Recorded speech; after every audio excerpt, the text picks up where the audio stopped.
Shalom. All praises to Yahweh, Bahashem Yahushua, Bahashem Kodesh. Double honors unto the apostles and elders of GMS, who are the true leaders of Israel today. And salutations to all of the Akim who do this work in truth and sincerity, who risking their lives and their freedoms to do so, as well as the scattered Israelites who come looking like the heathen but are not, by way of their forefathers' seeds who are Islamic men. The true name of the Most High is Yahweh, and his son's name is Yahushua. And the Lord's holy chosen people are the so-called Negroes, Latinos, and Native Americans, as we're the ones who suffer under the curses in the book of Deuteronomy. My name is Ekale, and I'm from the GMS Jamaica Kingston camp. And this video is about the days that we're in and judgment. Alright? We are at the end of the rulership of the Edomites, who are these so-called white men. And at the end of their rulership, we will be seeing severe judgment from the Lord.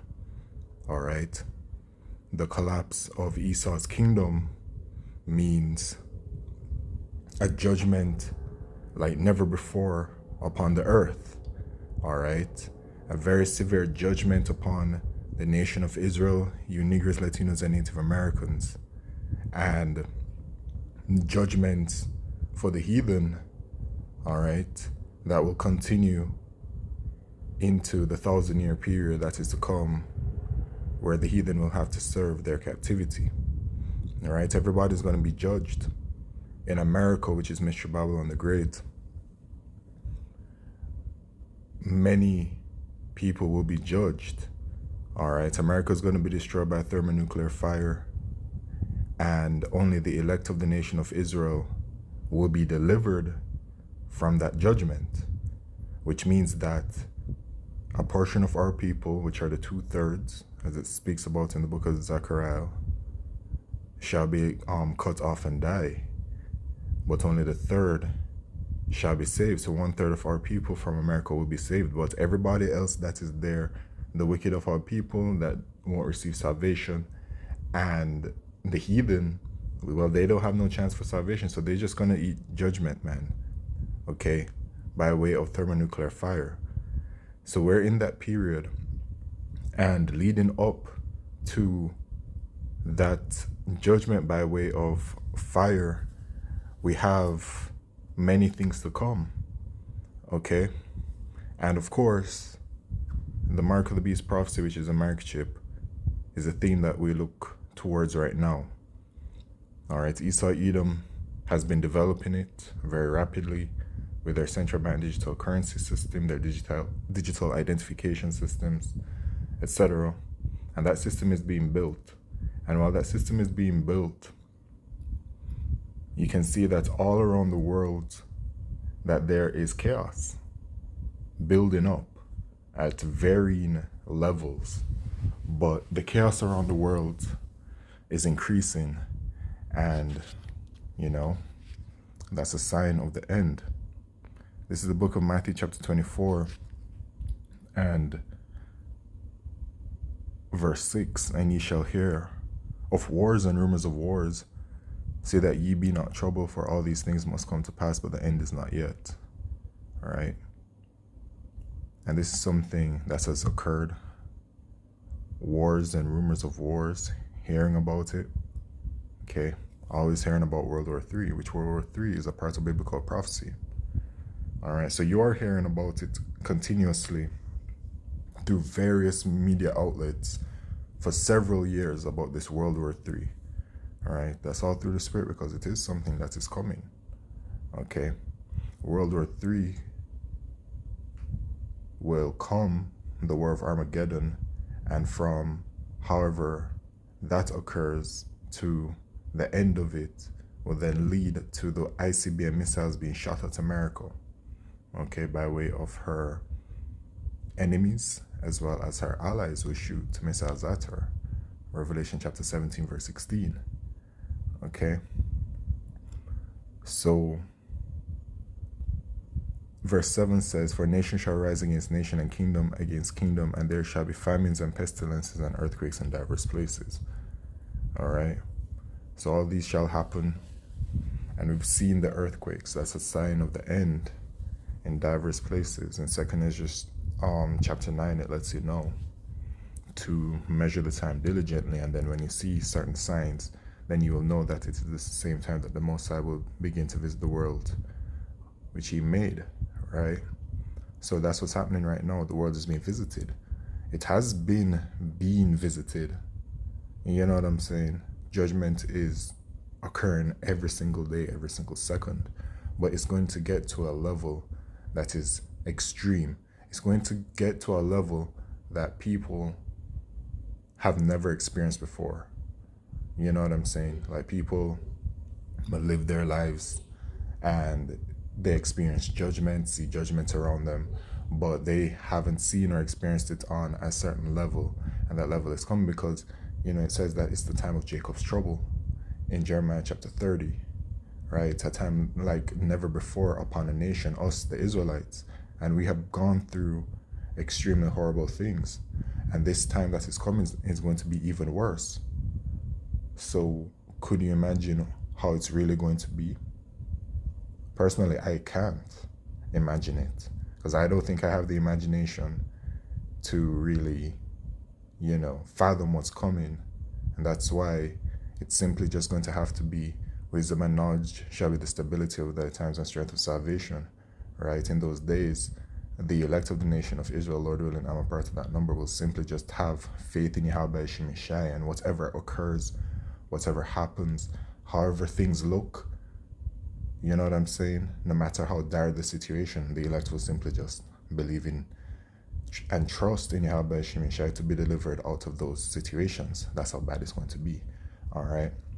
It says all these are the beginning of sorrows. So all these are the beginning of sorrows. So you see the things that it mentions, but all these are the beginning of sorrows, and we're in that period, right? Heading into these beginning of sorrows, because the end is not yet, right? It says the end is not yet. And we have to go through all of these things. We have to go through all of these sorrows.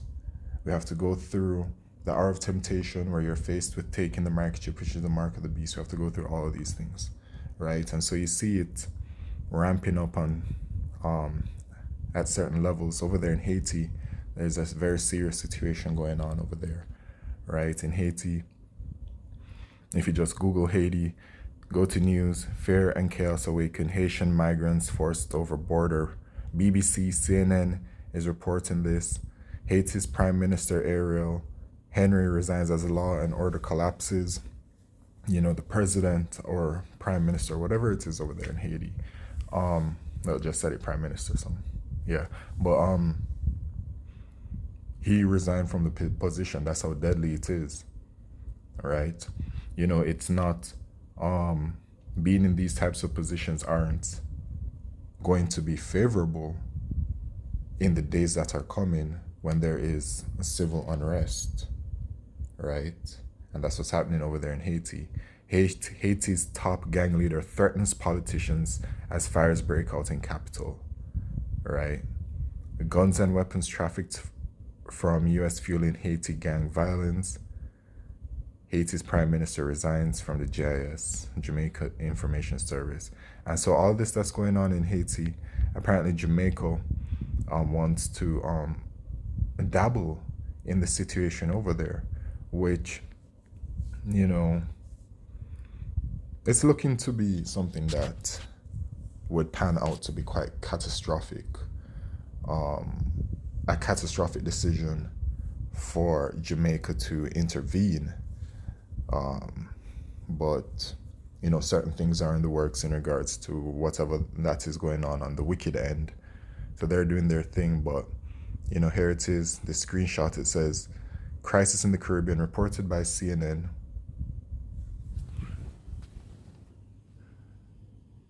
Jamaican president on Haiti, we could be next, right? So the situation over there in Haiti is that there's civil unrest. The prime minister has resigned. It's chaos. Other countries are looking to send troops over there, all these kinds of things. But here it is, the Jamaican president. Well, it's a prime minister here in Jamaica. So I would assume that the individual they're referring to is the leader of the country right now. And the leader is saying that we could be next. So we could be next for such civil unrest and crisis in the Caribbean, and crisis in Jamaica and all these kinds of things. Which really, if you are the Jamaican president on Haiti and you see what's going on over there and you're thinking you're next, wouldn't you be afraid? You know, especially since, you know, you only have carnal means to defend you. It's not like you believe in the Lord, to look unto salvation to the Lord to deliver you out of such horrible situations that are to come. But these things shall happen, and it's going to be happening everywhere around the world. And around the world, leading up to this fulfillment of the mark of the beast prophecy, you're going to see chaos around the world because, you know, the wicked elite of Esau Edom, they deal with, you know, their order out of chaos, right? And so you're going to see various places around the world continue to, you know, become worse, you know, become turning like a worsened state, you know, and that's going to be happening. And, you know, that thing in Haiti, you know, I wouldn't be surprised if it happens over here in Jamaica, but you know what? I also have this feeling that once it does start in Jamaica, like it's not going to stop.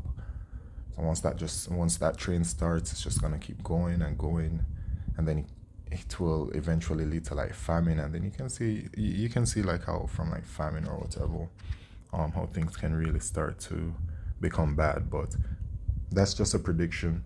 You know, it is known that things will become bad for sure, but the imagination to tell and say, oh, it's going to happen exactly this kind of way, like, no, it's all about seeing when it occurs, right?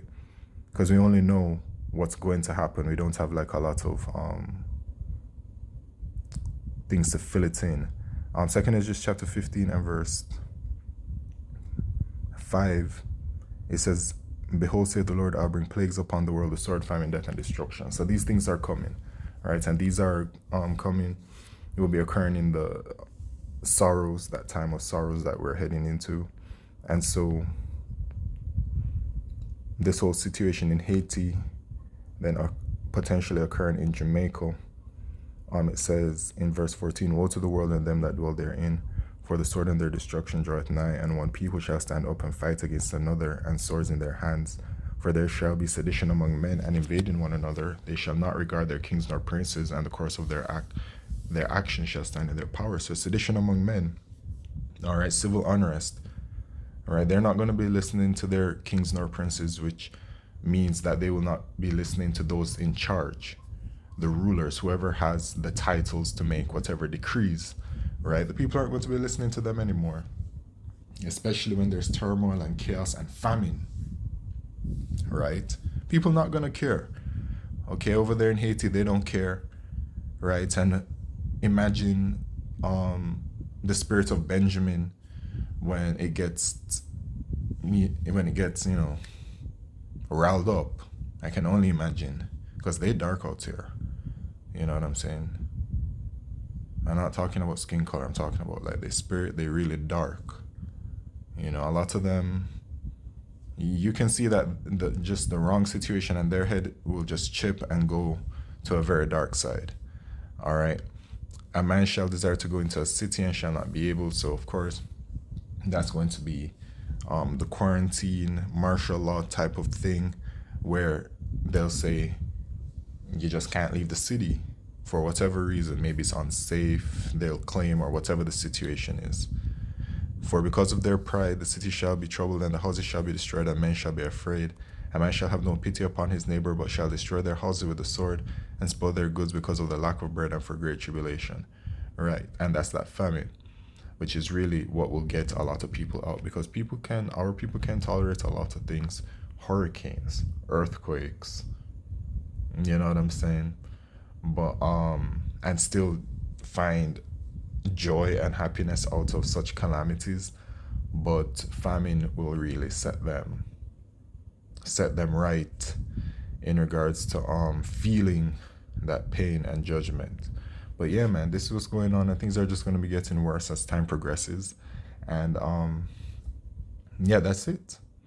All right, so all praise, glory, and honor to Yahweh Shem Yeshai B'Shem Kal Kodesh. Shalom.